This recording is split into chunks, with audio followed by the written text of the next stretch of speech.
মানুষের জন্য সবচেয়ে বিপজ্জনক প্রাণী নাকি সে নিজেই, এমন কথা শোনা যায় প্রায়ই। আর এটি যে নিছক কোনো কথার কথা নয় তার প্রমাণ মেলে আবার ওয়ার্ল্ড ইন ডেটার তথ্যে। এতে বলা হচ্ছে 1800 সাল থেকে বিশ্বব্যাপী কেবল সক্রিয় যুদ্ধে জড়িয়ে মারা গেছে 3,70,00,000-এর বেশি মানুষ।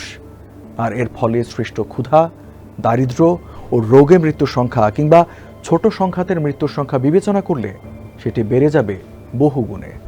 প্রশ্ন হলো, এমন ভয়াবহ পরিণতির কথা জেনেও কেন মানুষ প্রতিনিয়ত যুদ্ধে জড়িয়ে পড়ছে? আলোচনার মাধ্যমে সমাধানের পথ না খুঁজে বেছে নিচ্ছে রক্তক্ষয়ী সংঘাতের পথ। সেই প্রশ্নের উত্তর দেওয়া কঠিন, তবে এর মধ্যে অন্যতম কারণ নিজেকে শক্তিশালী হিসেবে প্রমাণ করার চেষ্টা। সম্প্রতি ইসরায়েল ইরান যুদ্ধে মার্কিনিরা সেটাই আরও একবার প্রতিষ্ঠিত করতে চাইছে গোটা বিশ্বে। আমরা যখন ইসরায়েল ইরান নিয়ে কথা বলছি, গোটা বিশ্বের নজর যখন মধ্যপ্রাচ্যে, ঠিক তখন যুদ্ধ চলছে বিশ্বের বিভিন্ন প্রান্তেই। রক্তক্ষয়ী যুদ্ধ ছড়িয়ে পড়েছে এশিয়া, আফ্রিকা, উত্তর আমেরিকা, দক্ষিণ আমেরিকা, ইউরোপ এবং অস্ট্রেলিয়া মহাদেশেও।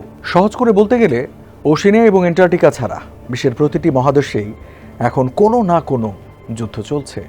আর এসব যুদ্ধের মধ্যে কয়েকটি যুদ্ধ এতটাই উত্তেজনা ছড়াচ্ছে, সেগুলো যে কোনো মুহূর্তে সূত্রপাত ঘটাতে পারে তৃতীয় বিশ্বযুদ্ধের।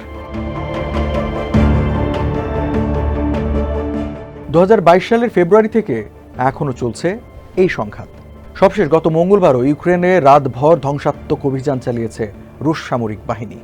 বলা হচ্ছে গত 3 বছরের মধ্যে এটি সবচেয়ে বড় হামলা। এই ঘটনা যেন বার্তা দিচ্ছে নিভু নিভু করে জ্বলতে থাকা এই যুদ্ধ নতুন করে শুরু হওয়ার। এই যুদ্ধের কারণ পশ্চিমা শক্তির সঙ্গে ইউক্রেনের জোট বাঁধার চেষ্টা, অন্যদিকে রাশিয়ার চাওয়া নিজস্ব প্রভাব বলয় প্রতিষ্ঠা করা, তার প্রতিবেশী ইউক্রেনে কোনোভাবেই ন্যাটোকে ভিড়তে না দেওয়া। আর এই যুদ্ধের প্রভাবে খাদ্য ও জ্বালানিতে বাড়তি টাকা গুনছে গোটা বিশ্বই। যুদ্ধের তালিকায় সবশেষ অথচ এই মুহূর্তে সবচেয়ে আলোচিত নাম ইসরায়েল ইরান যুদ্ধ। গত শুক্রবার ভোরে ইসরায়েলের অপারেশন রাইজিং লায়নের মাধ্যমে শুরু হওয়া এই যুদ্ধের প্রভাব পড়েছে গোটা মধ্যপ্রাচ্যেই। হামলা পাল্টা হামলায় একে অন্যের উপর আঘাত হানছে, মারা যাচ্ছেন বহু মানুষ। বাঁচার তাগিদে রাজধানী ছেড়ে পালাতে বাধ্য হচ্ছে বাসিন্দারা। ইসরায়েল ইরান সংঘাতের কারণ হিসেবে তেল আবিব বলছে এই আক্রমণ ইরানকে পারমাণবিক অস্ত্র অর্জন থেকে বিরত রাখার চেষ্টা। অন্যদিকে ইরান বলছে তারা হামলা চালাচ্ছে হামলার প্রতিক্রিয়া স্বরূপ। দুদেশের এই যুদ্ধে জড়িয়ে পড়ছে এখন বিশ্ব। একদিকে যুক্তরাষ্ট্র ও ইউরোপ, অন্যদিকে দাঁড়িয়ে মুসলিম দেশগুলো। কেউ কেউ চেষ্টা করছেন এই যুদ্ধ থামাতে, আবার কেউ আগুনে বাতাস দিচ্ছেন বড় স্বার্থ হাসিলে। ইরানের সঙ্গে যুদ্ধে জড়ানোর আগ থেকে ফিলিস্তিনের গাজায় আগ্রাসন চালাচ্ছে ইসরায়েল। ক্রমাগত হামলা শুরুটা 2023 সালে। নিরস্ত্র মানুষের উপর তেল আবিবের নির্মম সামরিক অভিযান নাড়িয়ে দিচ্ছে যে কোনো বিবেকবান মানুষকে। গোটা গাজা পরিণত হয়েছে ধ্বংসস্তূপে। দেখা দিয়েছে তীব্র মানবিক সংকট, অথচ সেই সংকট নিরসনে মানবিক সাহায্য সংস্থাকেও কাছে ভিড়তে দিচ্ছে না ইসরায়েল। যুদ্ধের কারণ হিসেবে ইসরায়েলের দাবি 2023 সালে তেল আবিবে হামলা চালিয়েছে ফিলিস্তিনের সশস্ত্র গোষ্ঠী হামাস। এই গোষ্ঠী কাজ করে ইরানি শাসনের প্রক্সি হিসেবে। ইসরায়েল ও ইহুদিদের পৃথিবী থেকে মুছে ফেলতে চায় তারা। এই শত্রু দমনের পাশাপাশি আধিপত্য বিস্তারে গাজা ও পশ্চিম তীরের দখল নিতে চায় তেল আবিব। তুরস্কে বহু বছর যাবৎ চলমান এই সংঘাত। তুরস্কের বর্তমান শাসন ব্যবস্থার বিরুদ্ধে অবস্থান কুর্দিস্তান ওয়ার্কার্স পার্টির। তাদের মূল চাওয়া তুরস্ক থেকে বিচ্ছিন্ন হয়ে একটি স্বাধীন কুর্দিস্তান তৈরি করা। আর এই উদ্দেশ্য বাস্তবায়নে প্রায় দক্ষিণ পূর্ব তুরস্ক এবং উত্তর ইরাকে অবস্থান করে হামলা চালায় তারা। অভ্যন্তরীণ ক্ষমতার লড়াই হিসেবে 1 দশকেরও বেশি সময় ধরে চলছে ইয়েমেনের গৃহযুদ্ধ। এই যুদ্ধ সৌদি নেতৃত্বাধীন জোটের সমর্থিত সরকার ও হুতি বিদ্রোহীদের মধ্যে। ফলে ব্যাপক দুর্ভিক্ষ ও দুর্ভোগ দেখা দিয়েছে দেশটিতে।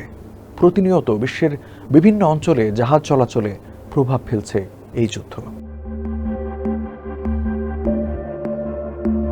প্রেসিডেন্ট বাশার আল আসাদ ক্ষমতাচ্যুত হওয়ার পর দেশটিতে গৃহযুদ্ধের পরিমাণ এখন অনেকটাই কমেছে, এটা সত্য।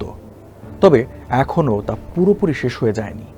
সিরিয়া এখনও বিভক্ত, সরকার বাহিনী ও বিভিন্ন বিদ্রোহী গোষ্ঠী ও বহিরাগত শক্তি প্রায়শই নিয়ন্ত্রণ নেওয়ার চেষ্টা চালায়, যার ফলে ঘটে প্রাণহানি।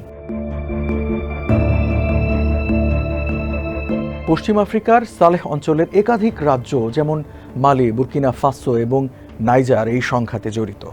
তারা বিভিন্ন ইসলামপন্থী বিদ্রোহী গোষ্ঠীর সঙ্গে লড়াই করছে। দেশটির সরকার নিয়ন্ত্রণ নিতে ব্যর্থ হওয়ায় এ অঞ্চলে ব্যাপক বাস্তুচ্যুতি, তীব্র মানবিক সংকট ও একাধিক সামরিক অভ্যুত্থান ঘটেছে।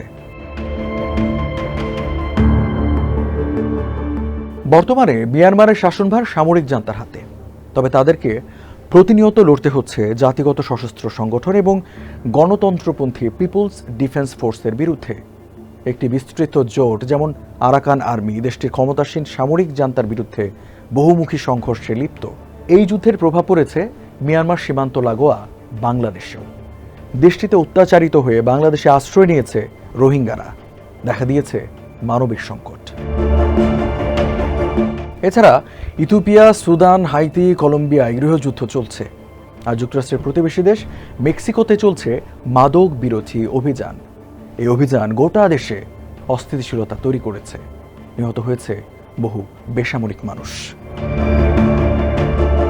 বিশ্বজুড়ে এখন যুদ্ধের দামামা। যুক্তরাষ্ট্রের সঙ্গে চীনের বাণিজ্য যুদ্ধ, দক্ষিণ এশিয়ায় ভারত চীনের আধিপত্য প্রতিষ্ঠার যুদ্ধ, কিংবা স্বল্পমেয়াদে হওয়া ভারত পাকিস্তান যুদ্ধ। পৃথিবী জুড়েই যখন এমন পরিস্থিতি, তখন যুদ্ধে জড়াবো না বলে নিজেদের সক্ষমতা না বাড়ানোটা কতটা যুক্তির বড় হয়ে উঠছে সেই প্রশ্ন।